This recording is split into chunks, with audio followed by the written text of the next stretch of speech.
Hello, how you doing? Welcome back to the channel. Where are the 5 areas that England really need to improve going forward into the Steve Borthwick reign? I know there's going to be a lot of people in the comments that are saying absolutely everything after the result against Scotland, but I'm kind of breaking down the 5 areas, and 5 is a lot actually. I think I've probably covered pretty much the 5 main areas of the sport anyway, but those 5 areas and what England specifically need to improve on following defeat to Scotland in the Calcutta Cup at the weekend, going into the game against Italy this weekend at Twickenham, of course. So if you are new here, do subscribe to the channel, like the video, and drop a comment down below. What are the areas you think England need to improve? But also just generally, what did you make of the first 80 minutes of the Steve Borthwick reign? All right, let's get into it. In the video I did from Twickenham on Saturday after the game, I kind of spoke about the green shoots for England, the positives that I think were there, and I still stand by those. But it has been interesting actually speaking to other people today who were at Twickenham and who've gone home and watched the match back on television, and they actually feel there weren't necessarily the positives that they thought there were, having been in the stadium. I wonder whether it's one of those games that your perspective is maybe slightly skewed depending on whether you were there in person or not. I don't know the answer to that, but I'll be interested to hear from any of you. I think that's quite interesting if it did come across a different way on the TV to how it was being there in person. But anyway, the 5 points for me, and I go into all of these: defence, attack, mentality, set piece, and then selection as well. So starting with defence, Steve Borthwick after the game, I asked him in the press conference, what did you make of the defensive performance? There are a number of missed tackles. I mean, I know Duhan van der Merwe scored a worldie of a try, but what has it been? 5 English tacklers who should have brought him down. It was the same for the Ben White try, and van der Merwe even on the winning try, which actually was a unbelievable team try. Again, there were England defenders there, but they were missing tackles. And Steve Borthwick spoke about the fact that they are putting in a new defensive system, which is very interesting in itself. How long will that take to bed in? Traditionally, you think bringing in a new defensive system is easier than bringing in a new attacking system, but I thought England looked stretched in that area, particularly when Scotland had a chance to get their hands on the ball, to stretch England between the touchlines. There was space there for them to exploit, which has to be a concern for England going forward. This defensive system needs to kick in sooner rather than later, because they need to make themselves a harder team to break down. Because think about Scotland, and they left some tries out there, but in terms of territory and possession,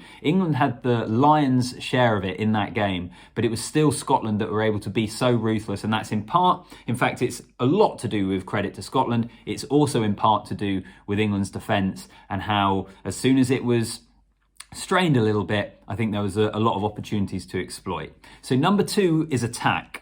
And the England attack again against Scotland was better than I think we have seen it be, particularly in the most recent autumn. It's a fairly low bar, I think we can all agree, because England showed very little attacking prowess or ambition in those autumn games. And I thought they got quicker ball, and that's actually backed up by the stats. Those of you that are really into the statistics on these kind of things, England did have quicker ruck speed than we're used to seeing them have in recent times. I think that can still get better, and I think it will continue to get better, because the speed of the ruck is almost how the rest of the attack starts to function. I know shape comes into it, and shape is also part of it as well. I thought there were too many times for England where it was still one-off forward runners, off 9, which was quite easy for Scotland to defend against. And if you look at Ireland at the moment, the number 1 team in the world, every carry's making ground. Every carry there's different options, and that's due to the overall shape of their attack, which comes from the quick ball, and the forwards are able to get over the gain line. England looked better, but there were still too many times where the forward carries were ineffectual. They lost momentum, they lost shape in their attack. So I hope that's going to continue to get better as well, because I do think that was an area that was a lot better than I expected it to be. How quickly can they get it to a point where it is consistently inflicting damage on some of the best sides in the world? We'll have to wait and see. The other thing as well, in terms of the attack, is the fly half playing closer to the line. I'm going to come on to the Smith-Farrell debate in just a second, but there were too many times where Marcus Smith, for me, was taking the ball way behind the gain line. I want to see whoever the fly half is playing closer to that gain line, whether it's popping off to the forwards, whether it's looking for a hole in the defensive line. I personally would prefer to see that from the fly half. And then it's the Smith-Farrell debate, and I know the vast majority of you in the comments, because this is the prevailing sentiment now, is that Smith and Farrell cannot play together. There is a cacophony of noise towards that. And it's not that I necessarily disagree with it. I'm just not fully convinced by that argument just yet, which maybe is a little bit foolish. I'm getting close to it, I'll be honest. I do think Scotland showed what a traditional fly half in Finn Russell and a traditional 10 in Sione Tuipulotu can do at international level. I can completely understand the calls that is what England need. But I still think if that attack improves a little bit, whether Smith and Farrell will be able to work in tandem. But go ahead in the comments. You can tell me I don't know what the hell I'm on about. That's absolutely fine. Number 3, mentality. Here's a question for you. When was the last time England won a match that they should have lost? Genuinely, when was the last time that happened? Because I think that it's probably the last time they beat Scotland a couple of years ago. What was it, 3 or 4 years ago now, where it was up in Murrayfield, horrific conditions. It was like a complete arm wrestle, slugfest of a test match. Ellis Genge, I think, scored a try, got pushed over. England saw out a game where they were pretty poor. But even that one, actually, I think is a game you could argue England were the better side. They played the conditions better. So if we're not looking at that, I think you've almost got to look all the way back to Elliot Daly's try in the corner at the Millennium Stadium against Cardiff. Is that the last time England won a test match that perhaps they should have lost? Because all the great moments of the Eddie Jones era, the World Cup semi-final against New Zealand, the quarter-final against Australia, some of the victories against Ireland in the Six Nations, like that one in Dublin in the first game of the Six Nations in 2019, I think it was. That was England being on the front foot, being assertive and bullying the opposition. We don't see them do that anymore. And even at the weekend, you look at Scotland, and from a statistical point of view, I'm not necessarily saying in terms of how good the sides are, but in terms of the stats, in terms of the possession territory, time in the red zone, England should have won that game. But Scotland were found a way through quality, through mentality, to win it, to get the result, to score the pivotal try late on. England don't do that at the moment. And these are players, when you look at it, who have won for England consistently, particularly if you're looking at the Saracens players, they have won on the European stage domestically on a very consistent basis. They know how to win, but at the moment, does this England side know how to win games that they aren't playing that well in and perhaps they should be losing? Can they snatch a victory from the jaws of defeat, I guess is what I'm saying. And seeing out matches, I think, is a big part of that.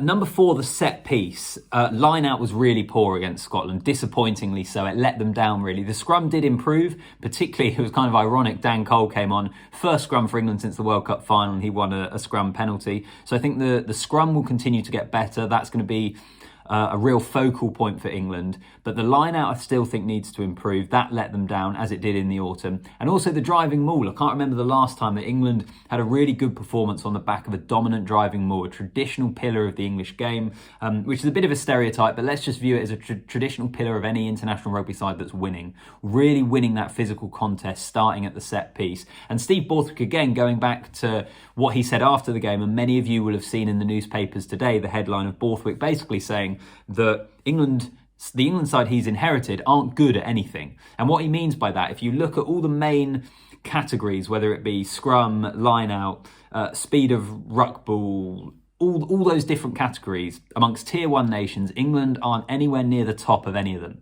So he's not got a side that are excellent at any one thing. That's what he needs to improve, and a big part of that is the set piece. Number 5, the final thing, selection, the can of worms, the thing we all have an opinion on, and no one really has the keys to this, I don't think. But we need to start seeing and get to the point of consistency in those uncertain areas.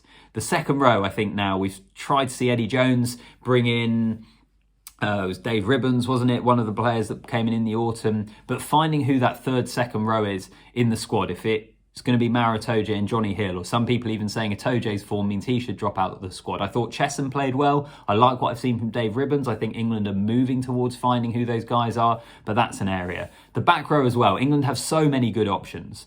Jack Willis, Ben Earl, Lewis Ludlam, Ben Curry, Tom Curry when he comes back from injury, Sam Underhill possibly. I know he hasn't had much rugby at all in recent times, but we know what he can bring. Who's the number 8? All these questions need to be answered. And eventually they will, I think. I fully believe Steve Borthwick, as an England coach, will do a good job, but he's inherited quite a task. How quickly can he find the answers to it? I could continue to go through the team. Scrum half. I mean, Ben Youngs at the weekend. He has been one of England's great players, the most capped men's international of all time. He was so slow when he came on. Everything he did, the person I was sat next to, I turned to and just said, everything Ben Youngs is doing is happening so slowly. So I personally wouldn't be selecting him anymore. What happens at fly half? I'd imagine we'll see Owen Farrell play fly half possibly. Maybe George Ford if he proves his fitness, but that's probably a conversation for another day. Selection is key for England.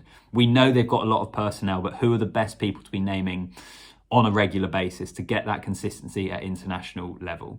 I've gone through a lot of different things there. I appreciate that. Maybe 5 was too many to do, but I guess 5 was a way of just hanging something on the video. It was more about areas that England need to improve and get a bit of a discussion going. So drop a comment down below. What do you make of the things I've gone through? Would you add any to this list that you think are maybe more important? And more generally, England, I know it's a defeat. I know it's a defeat to Scotland. What did you make of that first 80 minutes? Drop a like on the video, subscribe to the channel, and as always, see you in the next one.